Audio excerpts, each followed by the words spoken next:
switch on Wednesday night, and so I had to change the batteries out. I found out yesterday afternoon when I came in and checked things out. So, all right. So we're ready to start. Good morning, everybody, and I'm feeling particularly parched this morning. So,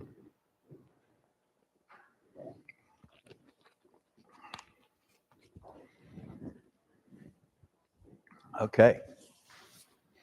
So we're in Chronicles, and I regret that I was unable to provide a reasonable slide projection last week for our study, but we finished up to the best of my knowledge. We finished with Second Chronicles chapter 2, and we're starting on Second Chronicles chapter 3. And if we didn't get there, that's where we're starting because that's where I got my slides put together. So. Okay, good. So let's go ahead and go to our Heavenly Father in prayer as we start our study this morning, and then we will do a brief summary and then segue into chapter 3. Heavenly Father, we thank you so much for this beautiful day. We thank you so much for the protections that you afforded us as we have traveled today to do this Bible study. We thank you for your gospel. We thank you for the plan of salvation and the way that you have provided for us to avail ourselves of that plan of salvation. And we know that without making that plan of salvation present, we would never have been created in the first place. And we thank you so much for your majesty. We thank you for wisdom beyond our comprehension. We thank you so much for the sacrifice of your Son. We thank you so much for the work of the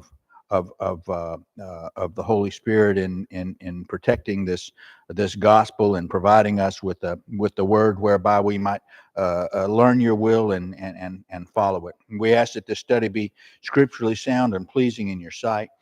We ask that you be with those who are traveling in today and keep them safe. We ask that you be with those who are traveling in general and keep them safe until they can return again. We also ask that you be with those who are recovering from illnesses or recovering from injuries. And of course, we're thankful that Esther is recovering from her shoulder surgery, and that Myron has the doctors and nurses who are working to help him get over that nasty cut that he's dealing with, and grateful to you, Father, for the healing wonders of this body with which we have been blessed. Our thoughts and our prayers are with Fran as she has resumed her chemotherapy, and we ask for continued comfort and support for her as she struggles with this setback, and give her the courage to keep going, and give us the strength to provide her the support that she needs. We ask that you be with Tammy Fletcher as she continues to wait for a breakthrough on her severe lung issues, and we ask that you be with that family. We thank you so much for Jim and Sandra and the influence that they have provided, not only on their family but on this entire congregation. We thank you for the ministry, the online ministry that Myron has been able to organize and to sustain, and we're grateful for that. We ask that you be with our military personnel and our first responders wherever they are, and that you be with our missionaries wherever they are in the world. And we know that this is there are trying and uncertain times in this world. And we ask that you that you keep before us always the principle that despite everything that goes on in this world, that you are in charge, and that no matter how bad things look here among us, that in eternity, if we are faithful to you and continue to follow your precepts, we will share the glory in heaven and the joy forever. We offer this prayer in your Son's name. Amen.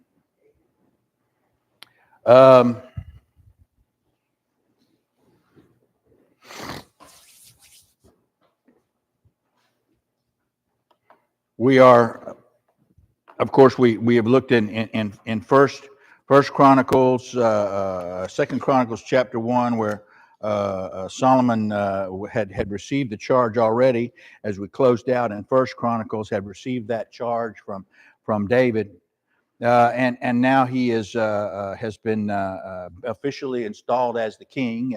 Apparently, prior to that, for possibly a 4-year period of time, he was a co-regent who had the authority of the king where in all matters pertaining to the assembly of the materials necessary for the construction of the temple.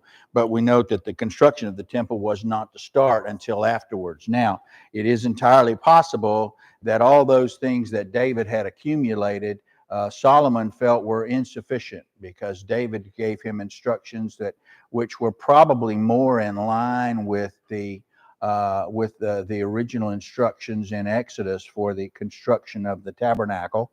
Okay, and we note that Solomon will probably, it appears that Solomon will go above and beyond that as he does so. And we note that those who say that Ezra tended to whitewash Solomon or whitewash the kings note that Solomon that Ezra, if Ezra is the scribe of the book of Chronicles, that Ezra has actually included a lot of departures from the original pattern of the temple and embellishments. And remember that God had already told David that he didn't, in the first place, he didn't need a house of worship. He did not need that temple that David was building. He tolerated it. He gave him that permission. He told David, "You won't build me a temple because you have blood on your hands." But David also assumed that meant, well, not now. So David put everything together and assembled it for Solomon. And then we also look at the possibility that Solomon might have spent an extra 4 years, and we're going to see that in just a minute, gathering additional materials above and beyond that which David had authorized to provide, so that he could make the temple even more extravagant. But and in all probability, in the process of that, he also was busy gathering materials for his own palace, if you will, his own residence, which was splendid indeed. And we've seen that happen before. We saw that tendency whenever we saw that that Ezra in fact was on top of those who were constructing their own houses and not busy constructing the original the temple in Jerusalem. Okay. So as we look at this, we note that Solomon is preparing to build the house. He's made arrangements, prepared for the temple, and made arrangements with Hiram of Tyre and Sidon, and provided, basically has impressed labor, not only using those who were the proselytes and those non-Jews who were residents of Israel, but he had also impressed into service many thousands of Jews themselves, okay, and charged them to work 1 month out of every 4 on the temple. So he drafted them, if you will, to do this work, all right? And he counted them. And we note that he counted them and took that census in pretty much the same manner as as his father had before him, and probably not something that was condoned by God. But as we start this, we're going to also note that we discussed the issue of the Kohathites and the Merarites and those who were charged with moving the temple around, the Levites, okay, that were not the Aaronites, who were not of the family of Aaron, who were not in the priesthood, what to do with them, because their job had been previously to move the temple, set the tabernacle up, break the tabernacle down, move the tabernacle to the next location, and set it up again. Okay, when the pillar moved, they broke the smoke or the fire moved. They broke the tabernacle down and they moved it, and when it stopped, they set it back up again. Okay, as they wandered through the wilderness, and we note that the problem was, what do we do with all the other Levites who are charged with the work of the temple? And so we see that there is every probability that a lot of a lot of the consideration was that we got more Levites than we need if this is just going to be a simple little tabernacle. So as we build this great temple, we're going to do some things above and beyond that will find a way perhaps to gainfully employ all these Levites in the service of the temple. So but I note when they do that, when we do that, that there are departures from Exodus, and there's a great deal from Exodus. I think Exodus 24 to Exodus 29 deals with the construction of the temple and the way that the priesthood is supposed to function. And we note that there will be some departures from that as we start to look for this. So, and I've got Judy. I see Judy's back there, and she's ready to read out of 2 Chronicles chapter 3, starting in verse 1. And I will, having run my mouth long enough, I'm going to turn it over to you. Then Solomon began to build the house of the Lord at Jerusalem in Mount Moriah, where the Lord appeared unto David his father in the place that David had prepared in the threshing floor of Ornan the Jebusite. And he began to build in the 2nd day of the 2nd month in the 4th year of his reign. Now, let me note that we're talking about the threshing floor of Ornan. We're talking about Mount Moriah, okay? That's what it's called. The Temple Mount is Mount Moriah. And we note that Mount Moriah is where Abraham put Isaac on the altar. And God intervened and provided an alternate sacrifice. Abraham having passed that test of faith, and indeed, because he passed that test of faith, we are here today. Okay, and so we also note that is where Jacob erected the temple whenever he was fleeing from Esau. Okay, so we note that.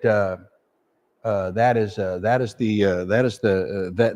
a history there on that Temple Mount, and so God has made sure that they've done that, that they have selected that. That's what God told him to do, and David went and bought that threshing floor from Ornan, Aruna, as it's called in another book, and this is what has transpired here as he is preparing to move the ark. All right. Okay. So we start with Solomon. We see he started building on the 2nd day of the 2nd month in the 4th year of his reign. Okay. And I note that 4th year there because, as I say, there are two conflicting theories here, and that is that the 4th year of his reign dates back to the beginning of his co-regency with David, and he started building immediately. And the other thought is that after he became the king, he spent 4 years gathering the materials and bringing them and putting them in place. And either one of those could be just as valid as the other. And if God had wanted us to know, I think He'd have provided us with perhaps a little bit more detail there in that regard. But then we see that we talk about the things wherein Solomon was instructed. So we're going to start to get a comparison. You'll see allusions to things that he was told to do and things that he did perhaps differently. So, Judy, go ahead, please. Now these are the things wherein Solomon was instructed for the building of the house of God. The length by cubits after the first measure was 80 cubits, and the breadth 20 cubits. And the porch that was in the front of the house, the length of it was according to the breadth of the house, 20 cubits, and the height was 120. And he overlaid it within with pure gold. Okay, now I want to note a few things here because it is apparent as we compare the King James Version and the manuscript that was used for the King James Version with other manuscripts that were used before, including the Syriac version. And American Standard, the New American Standard, English Standard, all of those have done research and contended that this length was actually, this height rather, where it talks about the height being 120 cubits, is actually 20 cubits. There was some sort of a glitch in the translation there as they did that. So that height should actually be 20 cubits, which puts it in better proportion. And I also note you see cubits after the first measure. Now, what does that mean? Moses, when he was given the construction of the temple, when he started to construct the tabernacle, Moses was given his measurements, and in fact, the measurements that were used as Moses told us of the ark, okay, the construction of the ark, that cubit was an original cubit under Mosaic law, okay, but the Babylonians used a different cubit, okay. The original Mosaic cubit is actually longer by a sixth than the Babylonian cubit. Okay, and so that's why he says after the first measure, to make sure that we understand that it was the Mosaic shorter cubit, okay, than the Babylonian cubit itself. I can't get into how they set the standard for the length. I can't remember. I think it was something to the indication of the Babylonians went from the neck to the tip of the shoulder to the tip of the finger, and the Mosaic cubit was used from the shoulder to the end of the fist, I think it was. So there's a difference in that. So it made it considerably shorter by a hand width, basically. By a hand width, so to the wrist. Okay, all right. So as we continue on, continue on, Judy, if you would please. And the greater house he sealed with fir tree, which he overlaid with fine gold, and set thereon palm trees and chains. And he garnished the house with precious stones for beauty, and the gold was gold of Parvaim. Gold of Parvaim. Now I want to note here that nobody knows where Parvaim is, even if it is a place. There's a lot of speculation about where that is.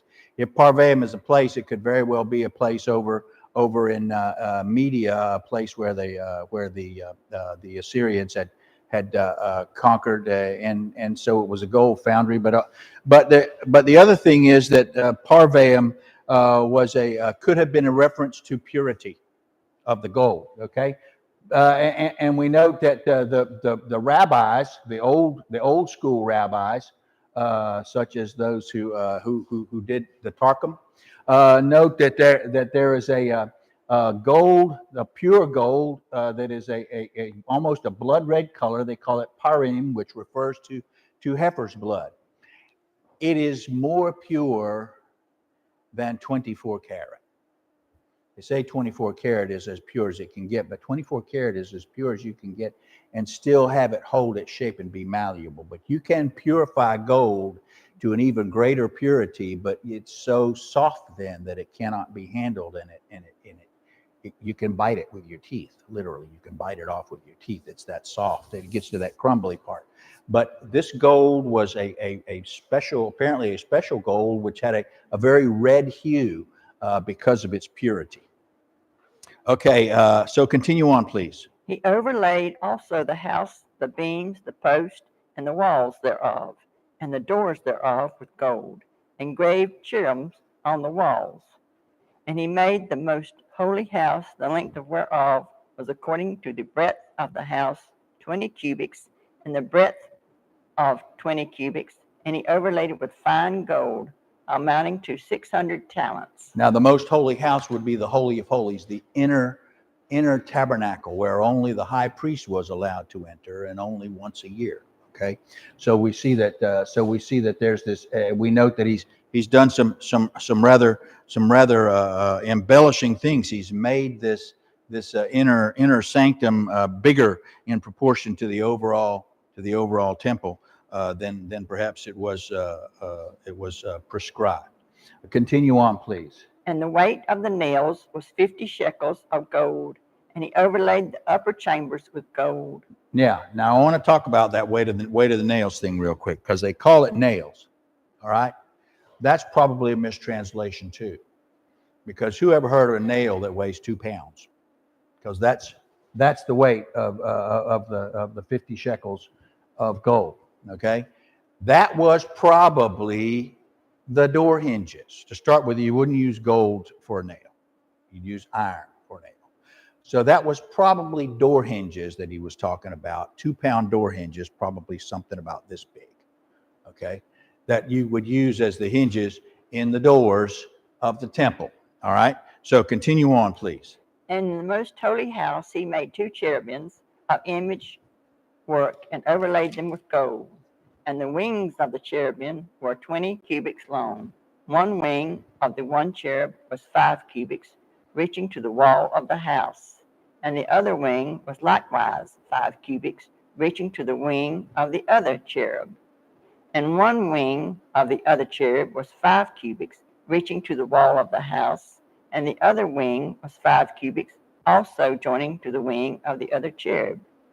The wings of these cherubims spread themselves forth 20 cubits, and they stood on their feet, and their faces were inward. Okay, now let's stop right there and let's note that this could not have been per the original instructions of the temple.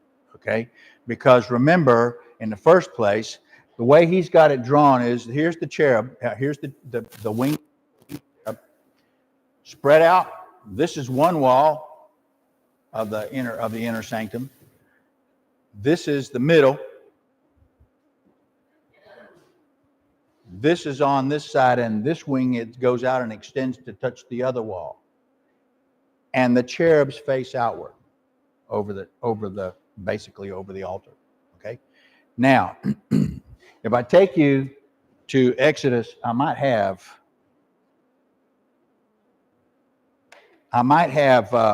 Exodus 25 verses 17 through 25. Let me find that for you.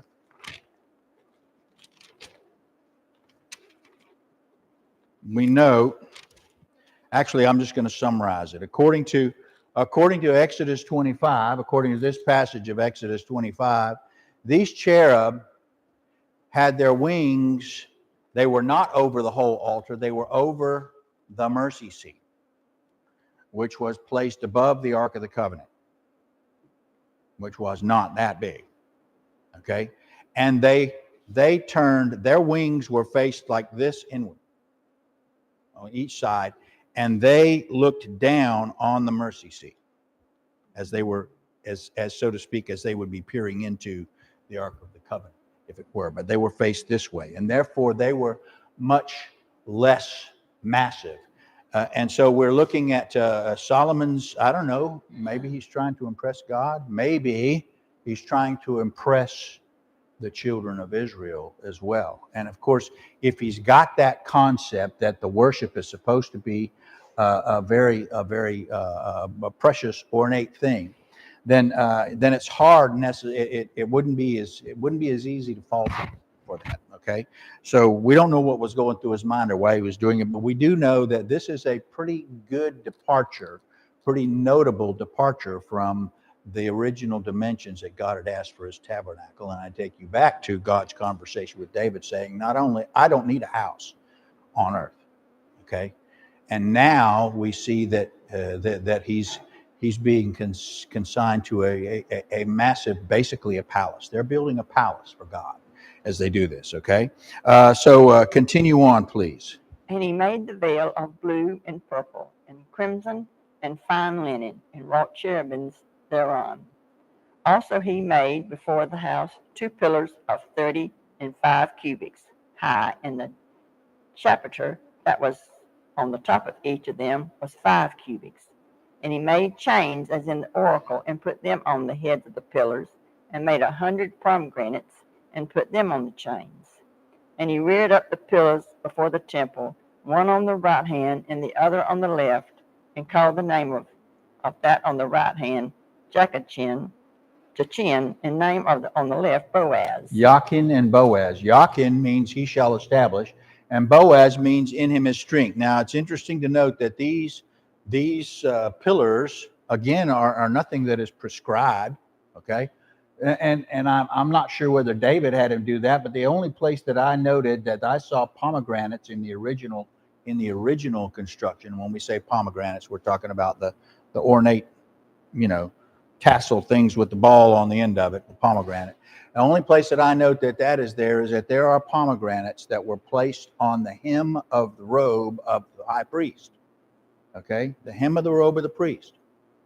Okay, so these will be much smaller pomegranates. He couldn't walk around with this massive pomegranate clanking and rattling as he walked around. These might even have been a cloth of a cloth construction of gold thread. These pomegranates are. Okay, we see an approximation of that when we see these fancy epaulets and stuff on the shoulders of military personnel and everything. So we note that he puts these massive pillars up, and he puts these fancy gold chapiters or capstones, if you will, on the top of these things, and it's almost an obscene display. It's almost like he's building something along the lines of an idol in a lot of cases. Now, I say that only because it seems that would be detracting from the glory of God when he did that. So I think that may well have been a thing to impress others as well. Of course, we note that a lot of people will do that. They will try to offer a great show of extravagance and thinking that extravagance is an indication of faith. Okay, so and having said that, I unfortunately I've read a lot of Burton Kaufman, and Kaufman's less charitable, perhaps even than I, in regard to the way that Solomon departed from the original design. We do note that there was a curtain, but we also note that there were doors, big doors that were built, basically folding doors that were built.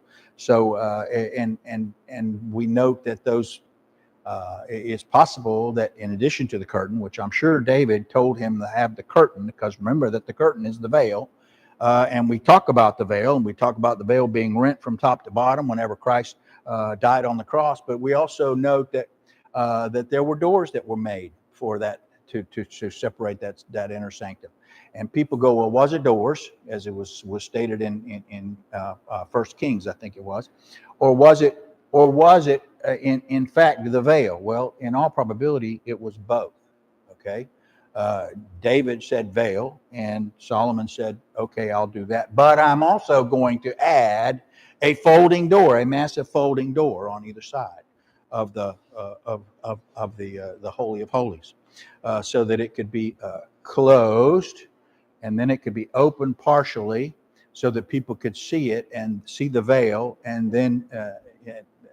I would not know what the procedure would have been for opening and closing those doors, but it provided a sense of partition for the priesthood. All right, so continue on, please, Judy. Moreover, he made an altar of brass, 20 cubits the length thereof, and 20 cubits the breadth thereof, and 10 cubits the height thereof. Also he made a molten sea of 10 cubits from brim to brim, around in compass, and 5 cubits the height thereof, and a line of 30 cubits did compass it around about. And a line of 30 cubits did compass it around. So when he talks about a molten sea, 10 cubits across. Okay, now we're starting to from brim to brim. All right, and a line of 30 cubits that compassed it around. Well, that's the radian rule. Okay, that's the circumference. That's a formula for the circumference. Okay, you take the diameter and you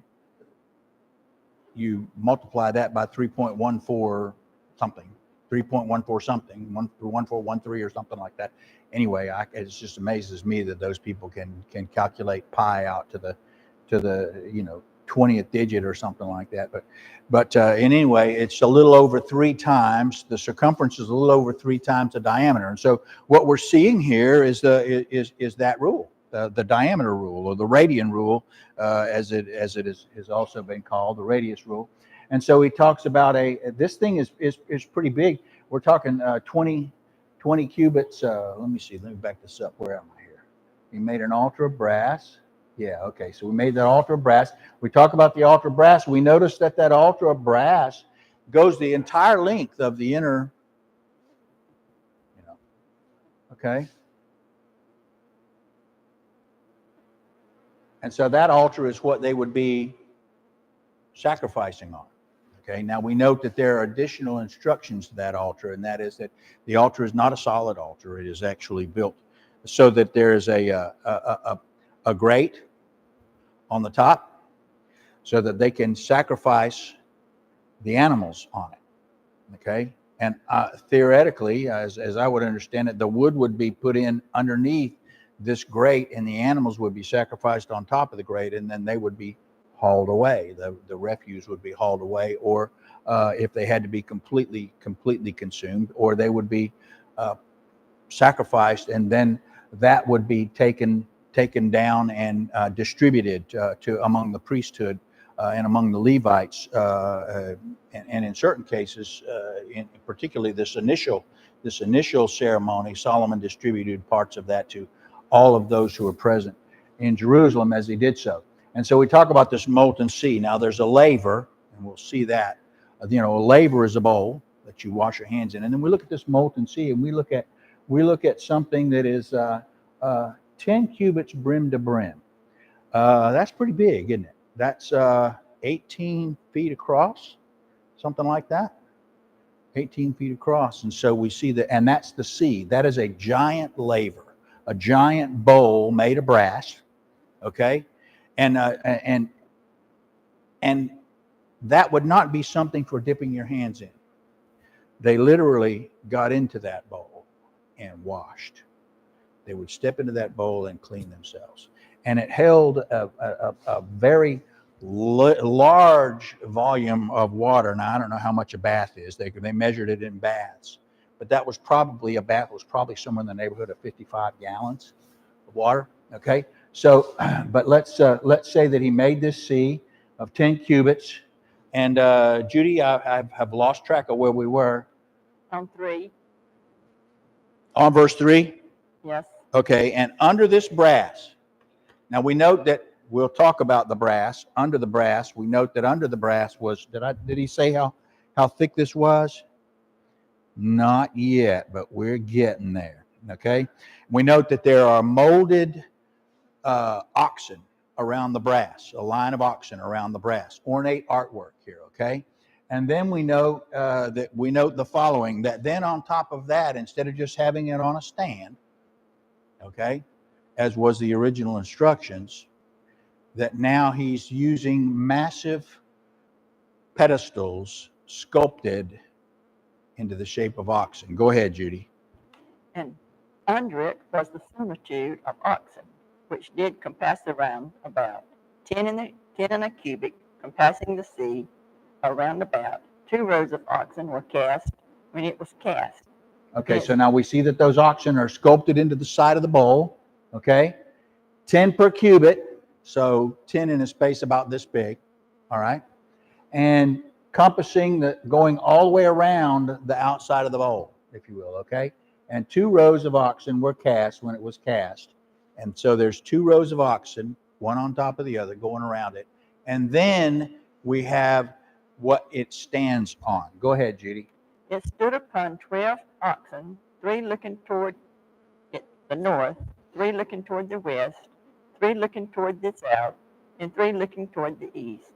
And the sea was set above upon them, and all their hinder parts were inward. Yeah, so they made oxen, and the oxen faced out, and they grouped them together. And we note that that the oxen don't go all the way around. They're facing 3 facing this way, and north, south, east, and west. And then we ask ourselves the question, why?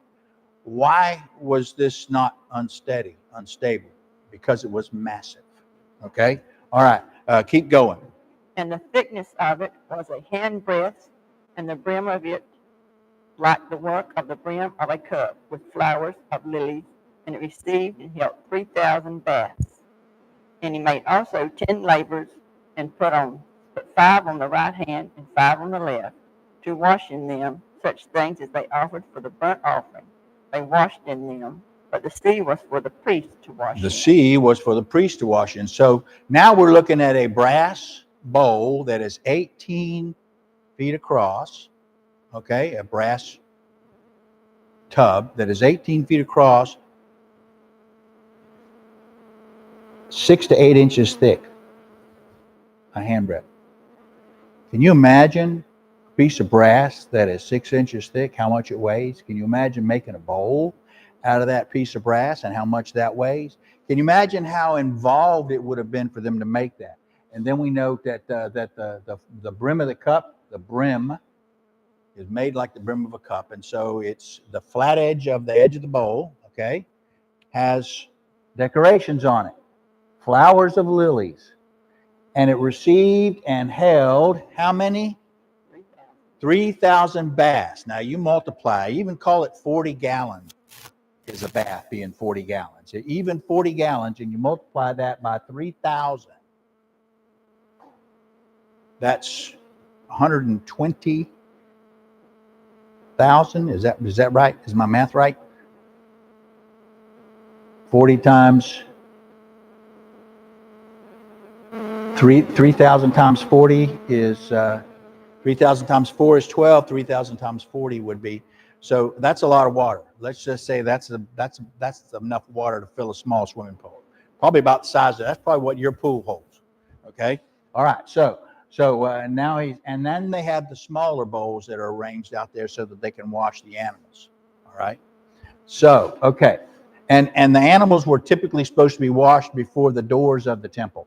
Okay. So that's probably where they had this located, and I couldn't tell you that for sure. Although there are some details offered as we read on. So go ahead, Judy. And he made 10 candlesticks of gold according to their form, and set them in the temple, 5 on the right hand, 5 on the left. He made also 10 tables and placed them in the temple, 5 on the right side and 5 on the left. And he made 100 basins of gold. Bowls, little bowls of gold for the showbread and for the grain offering and for the wine offering. But now, again, we know that he's had a tendency to go overboard here, because if we go back to Exodus and see the instructions, it says, "Thou shalt make a candlestick of pure gold." A candlestick of pure gold. And the beaten work, and gives the instruction, the shaft, the branches, the bowls, the knops, and the flowers shall be of the same, pure gold. Okay? Let me see. And we see that he made, in 2 Chronicles 4, he made 10 candlesticks of gold according to their form, and set them in the temple, 5 on the right, 5 on the left. And we see that is a departure. All right? And then go ahead and read. You talked about the tables that he made. 10 tables, place them in the temple, 5 on the right, 5 on the left. And then we see that according to Exodus, thou shalt make how many? A table of shittim wood, 2 cubits, 6 feet long, 3 feet long shall the length be. 3 feet long, and a cubit the breadth thereof, 3 feet by 18 inches. That's the showbread table. Okay? And so we look at the breadth, and a cubit and a half the height thereof. So this is just a little table that you'd have in your hallway, for instance, or in your walkway.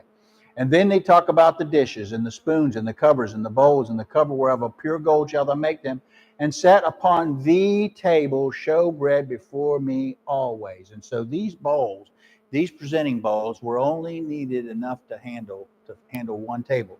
And yet we back up and we see that that basically Solomon is somehow taking it upon himself to do 10 times more than God has asked. Okay? All right. So continue on, please.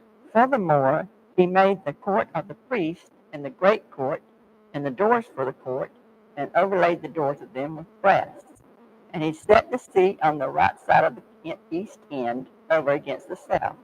And Hiram made the pots and the shovels and the basins. And Hiram finished the work that he was to make for King Solomon for the house of God, to wit, the 2 pillars and the pommels and the chapiters, which were on top of the 2 pillars, and the 2 wreaths to cover the 2 pommels of the chapiters were on the top of the pillars. So now we're talking about the work that Hiram. Remember, this is not Hiram the king, but this is Huram, the artisan that the king, that Hiram offered to David, or to David and to Solomon, for the making of all these things. He was a great molder of items of brass, and he had to be, because we got to think about how this was done. So keep going.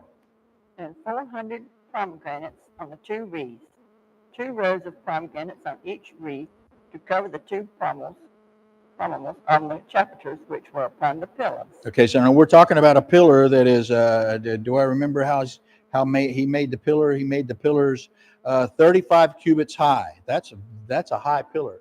That is actually higher and taller than the actual temple itself. Okay, these are just monuments. That's all they are.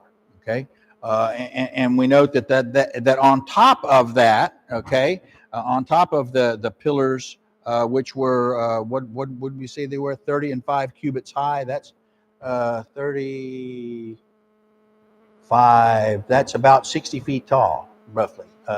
Okay, and then on top of that, the chapiter, which was another 8 feet tall on top of that, and the chapiter was made out of gold. And now on top of that, we see that there were gold chains that were wrapped around the top of the chapiter itself, okay, with pomegranates hanging down off of it, okay, 2 wreaths that went around the pommels of the chapiters which were upon the pillars. And when you say pommel, note that a chapiter originally, typically, the chapiter is designed to distribute the weight from the top of the pillar to the rest of the structure, to the rest of the roof, the beam, so that it doesn't get concentrated and sag and crack. So the chapiter, the capstone, actually comes out from the top of the pillar like this. And in this case, he probably had a couple of pommels on it, and the wreaths went around the pommels. Okay? So, continuing on. He made also bases and lavers made he upon the bases, 1 sea and 12 oxen under it. The pots also, and the shovels, and the flesh hooks, and all their instruments did Hiram his father make to bring King Solomon for the house of the Lord of bright brass. The house of the Lord of bright brass. Isn't that interesting? So he made them of bright brass, but it's interesting that they called the house of the Lord bright brass. But in all probability, we're talking about gold as well. So he made all these things out of bright brass. Where did he make these things? Verse 17. In the plain of Jordan did the king cast them into the clay ground between Succoth and Zeredath. Zeredatha, between Succoth and Zeredatha. Now, there's not a lot of information about where Zeredatha is, but we know that Succoth is on the west. As I'm standing here, you got the river Jordan, okay? The west of the Jordan is where Jerusalem is, and east of the Jordan is this plain of Succoth, which is supposedly basically a gigantic clay pit, a big flat area of clay pit. Why do they do that? How do they mold brass today? They make a clay mold. They heat the clay mold enough to solidify it and make sure that it has and they make a reverse image. Then they pour the brass in, okay, and it solidifies. This process, on a scale that could produce a giant molten sea and giant molten oxen. Can you see why it took a skilled man to do that? And they would literally take the flat ground. They'd have to flatten the ground out. They'd have to go in and carefully. You know how detailed it is when you watch people making these detailed sand castles on the beach that are wet. You know, they have to keep it wet. To do that in reverse and to sculpt those things out on the inside and make sure that they stay perfect. They'd have to start in the middle, work their way out, and then work upside down to do the work on the inside, so that they could get those. Remember, you had those oxen that were engraved into the inside on the outside. So they'd have to take those forms. They'd make the forms, carve probably wooden forms, and they would press those forms into the side or in 2 rows around it, and then they would, and that would be their outside form. Okay. And the trick was to keep the whole bowl a hand width wide. Now, is that what happened? Quite possibly. They probably had to pour it in segments, in pieces, as they brought it up. Because what happens if you pour it, all the brass fills the bottom of the bowl. Okay, so you've got to do it with a form that you lay over the top of it, so that you maintain the depth that you need. That's an involved process to make a mold that big.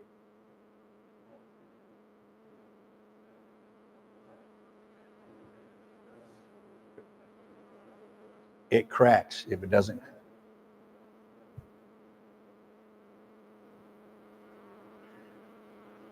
It's a tough job. Did everybody get that?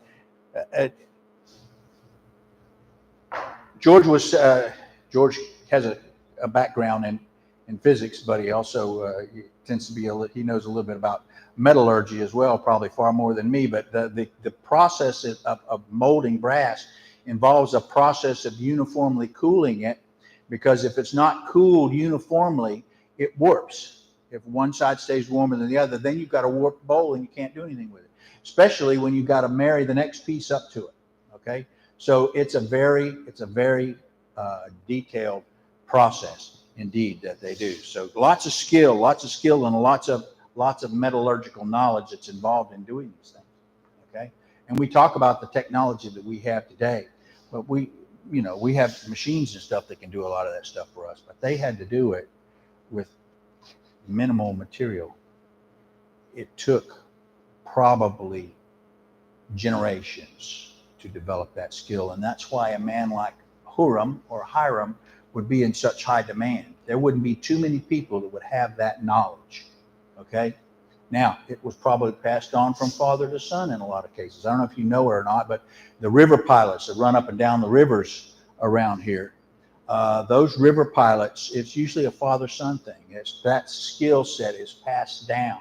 Those pilots that know the way around the river, that is passed down from father to son, from father to sons, and that there's typically a bloodline involved in the pilots, the river pilots that are hired by these commercial companies to get their ships through a particular area of a river, like the Charles River or the James River or the Mississippi River, which runs all the way up to Minnesota, by the way. Okay, all right, so continue on, please. And Solomon made all the vessels that were for the house of God, the golden altar also, and the tables whereon the showbread was set. Moreover, the candlesticks with their lamps, that they should burn after the manner before the oracle of pure gold. And the flowers, and the lamps, and the tongs made he of gold, and that perfect gold. And the snuffers, and the basins, and the spoons, and the censers of pure gold.